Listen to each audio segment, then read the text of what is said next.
एक राजा को अपनी मृत्यु का बहुत डर था।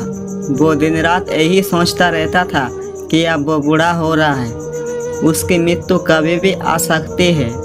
उसका मन शांत नहीं हो रहा था, इसलिए वो एक महान ऋषि के यहाँ पहुँचा। राजा ने ऋषि के पास पहुंचकर उन्हें प्रणाम किया और फिर सवाल पूछा। राजा बोले, ऋषिवर, दिन रात मुझे मृत्यु का डर सताता रहता है। मैं इस डर से खुद को कैसे दूर करूं? मुझे अभी मृत्यु नहीं आई है, लेकिन मैं अपना बाकी जीवन इस डर के साथ कैसे गुजारूं? आप मुझे इस समस्या का हल दीजिए। ऋषि बोले, राजा, मृत्यु तो अटल सत्य है। तुम इस बात को भली भांति जानते हो, फिर भी डर रहे हो। राजा बोले, मेरी बुद्धि इस बात को जानती है, पर मेरा मन मानने को तैयार नहीं है। ऋषि बोले, ठीक है राजा, मैं तुम्हें इस विषय पर बड़े बड़े उपदेश नहीं दूंगा, क्योंकि फिर तुम उसे अपनी बुद्धि से ही सुनोगे। इसलिए मैं तुम्हें एक कहानी सुनाता हूँ। कोशिश करना कि अपने मन से इस कहानी को सुनो। राजा बोले, जी ऋषिवर, आप मुझे कहानी सुनाइए। मैं कोशिश करूँगा कि अपनी बुद्धि का प्रयोग ना करूँ, अपने मन का प्रयोग करूँ। ऋषि ने कहानी सुनाना आरंभ किया। एक व्यक्ति अपनी कुटिया में रहा करता था, लेकिन उसे रहने का बिल्कुल भी सलीका नहीं था। उसके पास एक ही कमरा था। कमरे के एक तरफ उसका भोजन बनता था और दूसरी तरफ शौचालय था। कमरे में बड़ी दुर्गंध आया करती थी। उसी वक्त एक राजकुमार वहां से गुजर रहा था। उसने उस व्यक्ति को देखा और कहा, आज के लिए उसे अपनी कुटिया में रहने का अवसर दे।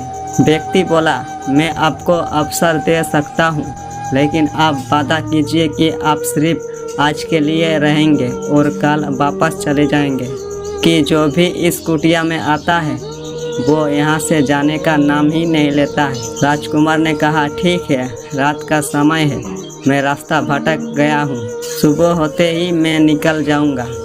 व्यक्ति ने राजकुमार को कुटिया के अंदर बुलाया। राजकुमार ने कुटिया का सारा नज़ारा देखा।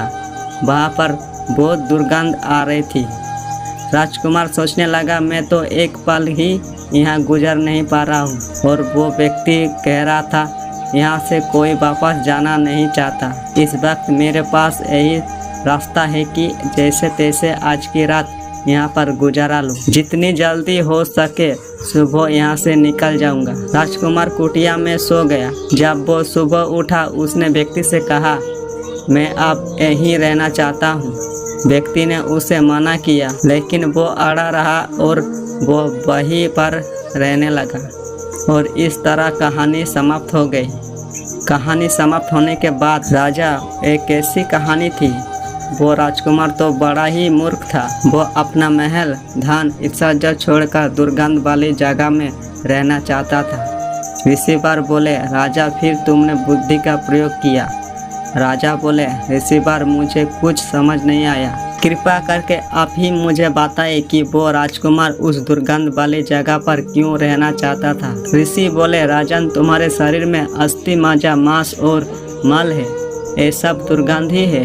तुम भी सदैव खुद को बचाए रखना चाहते हो, इस शरीर को नहीं छोड़ना चाहते, जैसे वो राजकुमार उस दुर्गंध वाले कमरे को नहीं छोड़ना चाहता था। राजा को अब सब कुछ समझ आ गया।